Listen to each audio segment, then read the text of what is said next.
ओम शांति। आज हम 15 जनवरी 83 की अव्यक्तवाणी सुनते हैं। आज की वाणी का सार है सहज योगी और प्रयोगी की व्याख्या। सदा सहज योगी की स्थिति में स्थित करने वाले सुख के सागर शिव बाबा बोले। आज बाप दादा अपने सहयोगी भुजाओं को देख रहे हैं, कैसे मेरी सहयोगी भुजाएं श्रेष्ठ कार्य को सफल बना रही है। हर भुजा के दिव्य अलौकिक कार्य की रफ्तार को देख बाप दादा हर्षित हो रूरिहान कर रहे थे। बाप दादा देखते रहते हैं कि कोई कोई भुजाएं सदा अथक और एक ही श्रेष्ठ उमंग और उत्साह और तीव्र गति से सहयोगी है, और कोई कोई कार्य करते रहते लेकिन बीच बीच में उमंग उत्साह की तीव्र गति में अंतर पड़ जाता है। लेकिन सदा अथक तीव्र गति वाली भुजाओं के उमंग उत्साह को देखते देखते स्वयं भी फिर से तीव्र गति से कार्य करने लग पड़ते हैं। एक दो के सहयोग से गति को तीव्र बनाते चल रहे हैं। बाप दादा आज 3 प्रकार के बच्चे देख रहे थे। एक सदा सहज योगी, दूसरे हर विधि को बार बार प्रयोग करने वाले प्रयोगी, तीसरे सहयोगी। वैसे है तीनों ही योगी लेकिन भिन्न भिन्न स्टेज के हैं। सहज योगी समीप संबंध और सर्व प्राप्ति के कारण सहज योग का सदा स्वतः अनुभव करता है। सदा समर्थ स्वरूप होने के कारण इसी नशे में सदा अनुभव करता है कि मैं हूँ ही बाप का। याद दिलाना नहीं पड़ता स्वयं को कि मैं आत्मा हूँ, मैं बाप का बच्चा हूँ, मैं हूँ ही। सदा अपने कोई अनुभव के नशे में प्राप्ति स्वरूप नेचुरल निश्चय रहता है। सहयोगी को सर्व सिद्धियां स्वतः ही अनुभव होती है, इसीलिए सहज योगी सदा ही श्रेष्ठ उमंग उत्साह खुशी में एक रस रहता है। सहज योगी सर्व प्राप्तियों के अधिकारी स्वरूप में सदा शक्तिशाली स्थिति में स्थित रहते हैं। प्रयोग करने वाले प्रयोगी सदा हर स्वरूप के, हर पॉइंट के, हर प्राप्ति स्वरूप के प्रयोग करते हुए उस स्थिति को अनुभव करते हैं। लेकिन कभी सफलता का अनुभव करते, कभी मेहनत का अनुभव करते।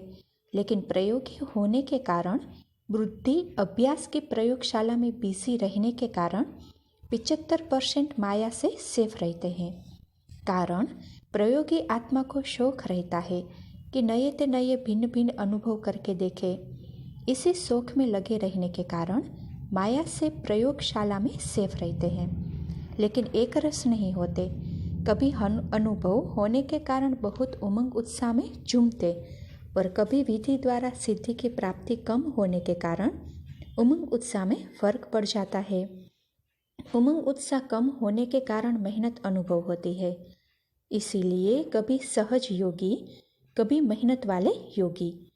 हूँ ही के बजाय हूँ, आत्मा हूँ, बच्चा हूँ, मास्टर सर्वशक्तिवान हूँ, इस स्मृति द्वारा सिद्धि को पाने का बार बार प्रयत्न करना पड़ता है। इसीलिए कभी तो इस स्टेज पर स्थित होने जो सोचा और अनुभव हुआ, कभी कभी बार बार सोचने द्वारा स्वरूप की अनुभूति करते हैं। इसको कहा जाता है प्रयोगी आत्मा। अधिकार का स्वरूप है सहज योगी, बार बार अध्ययन करने का स्वरूप है प्रयोगी आत्मा। तो आज देख रहे थे सहज योगी कौन और प्रयोगी कौन। प्रयोगी भी कभी कभी सहज योगी बन जाते हैं, लेकिन सदा नहीं। जिस समय जो पोजीशन होती है उसी प्रमाण स्थूल चेहरे के पोज भी बदलते हैं। मन की पोजीशन को भी देखते हैं और पोज को भी देखते हैं। सारे दिन में कितने पोज बदलते हो, अपने भिन्न भिन्न पोज को जानते हो, स्वयं को साक्षी होकर देखते हो। बाप दादा सदा यह बेहद का खेल जब चाहे तब देखते रहते हैं। जैसे यहाँ लौकिक दुनिया में एक के ही भिन्न भिन्न पोज हंसी के खेल में स्वयं ही देखते हैं, विदेश में यह खेल होता है। यहाँ प्रैक्टिकल में ऐसा खेल तो नहीं करते हो ना। यहाँ भी कभी बोझ के कारण मोटे बन जाते हैं, और कभी फिर बहुत सोचने के संस्कार के कारण अंदाज से भी लंबे हो जाते हैं, और कभी फिर दिल शिकस्त होने के कारण अपने को बहुत छोटा देखते हैं। कभी छोटे बन जाते, कभी मोटे बन जाते, कभी लंबे बन जाते हैं।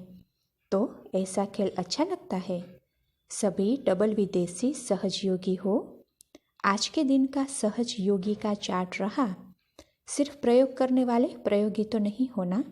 डबल विदेशी मधुबन से सदा काल के लिए सहज योगी रहने का अनुभव लेकर जा रहे हो। अच्छा, सहयोगी भी योगी है, इसका फिर सुनाएंगे। अच्छा, सभी टीचर्स नीचे हॉल में मुरली सुन रही थी। बाप दादा बोले, बाप दादा के साथ निमित्त सेवाधारी कहो, निमित्त शिक्षक कहो। तो आज साथियों का ग्रुप भी आया हुआ है ना। छोटे तो और ही अति प्रिय होते हैं, नीचे होते भी सब ऊपर ही बैठे हैं। बाप दादा छोटे व बड़े लेकिन हिम्मत रखने वाले सेवा के क्षेत्र में स्वयं को सदा बिजी रखने वाले सेवाधारियों को बहुत बहुत याद प्यार दे रहे हैं। इसीलिए त्यागी बन अनेकों के भाग्य बनाने के निमित्त बनाने वाले सेवाधारियों को बाप दादा त्याग की विशेष आत्माएं देख रहे हैं। ऐसी विशेष आत्माओं को विशेष रूप से बधाई के साथ साथ याद प्यार। डबल कमाल कौन सी है? एक तो बाप को जानने की कमाल की, दूर देश धर्म का पर्दा, रीति रस्म, खान पान सबकी भिन्नता के पर्दे के बीच रहते हुए भी बाप को जान लिया। इसीलिए डबल कमाल।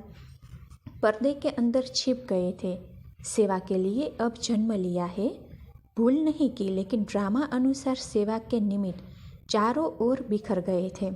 नहीं तो इतनी विदेशों में सेवा कैसे होती? सिर्फ सेवा के कारण अपना थोड़े समय का नाम मात्र हिसाब किताब छोड़ा। इसीलिए डबल कमाल दिखाने वाले सदा बाप के स्नेह के छात्र, सदा दिल से मेरा बाबा के गीत गाने वाले, जाना है 12 मास इसी धुन में रहने वाले, ऐसे हिम्मत कर बाप दादा के मददगार बनने वाले बच्चों को याद प्यार और नमस्ते। सेवाधारी भाई बहनों से महायज्ञ की महासेवा का प्रसाद खाया। प्रसाद तो कभी भी कम होने वाला नहीं है। ऐसा अविनाशी महाप्रसाद प्राप्त किया। कितना वैरायटी प्रसाद मिला। सदा काल के लिए खुशी, सदा के लिए नशा, अनुभूति, ऐसे सर्व प्रकार का प्रसाद पाया। तो सदा प्रसाद बांटकर खाया जाता है। प्रसाद आँखों के ऊपर, मस्तक के ऊपर रखकर खाते हैं तो यह प्रसाद आँखों में समा जाए, मस्तक में स्मृति स्वरूप हो जाए, अर्थात समा जाए। ऐसा प्रसाद इस महायज्ञ से मिला। महाप्रसाद लेने वाले कितने महान भाग्यवान हुए। ऐसे चांस कितनों को मिलता है। बहुत थोड़ों को, उन थोड़ों में से आप हो तो महान भाग्यवान हो गए ना। जैसे यहाँ बाप और सेवा, इसके सिवाय तीसरा कुछ याद भी नहीं रहा, तो यहाँ का अनुभव सदा कायम रखना। वैसे भी कहा जाता है तो विशेष वहाँ से कोई न कोई याद प्यार ले जाते हैं। तो मधुबन का विशेष याद प्यार क्या ले जाएंगे? निरंतर सर्व प्राप्ति स्वरूप हो रहेंगे। तो वहाँ भी जाकर ऐसे ही रहेंगे या कहेंगे वायुमंडल ऐसा था, संग ऐसा था। परिवर्तन भूमि से परिवर्तन होकर जाना। कैसा भी वायुमंडल हो, लेकिन आप अपनी शक्ति से परिवर्तन कर लो। इतनी शक्ति है ना, वायुमंडल का प्रभाव आप पर न आवे। सभी संपन्न बन करके जाना। अच्छा, माताओं के साथ, माताओं के लिए तो बहुत खुशी की बात है, क्योंकि बाप आया ही है माताओं के लिए। गौपाल बनकर गौ माताओं के लिए आए हैं। इसी का तो यादगार बना हुआ है, जिसको किसी ने भी योग्य नहीं समझा, लेकिन बाप ने योग्य आपको ही समझा। इसी खुशी में सदा उड़ते चलो। कोई दुख की लहर आ नहीं सकती, क्योंकि सुख के सागर के बच्चे बन गए। सुख का सागर में समाने वालों को कभी दुख की लहर आ नहीं सकती। ऐसे सुख स्वरूप। अच्छा, ओम शांति।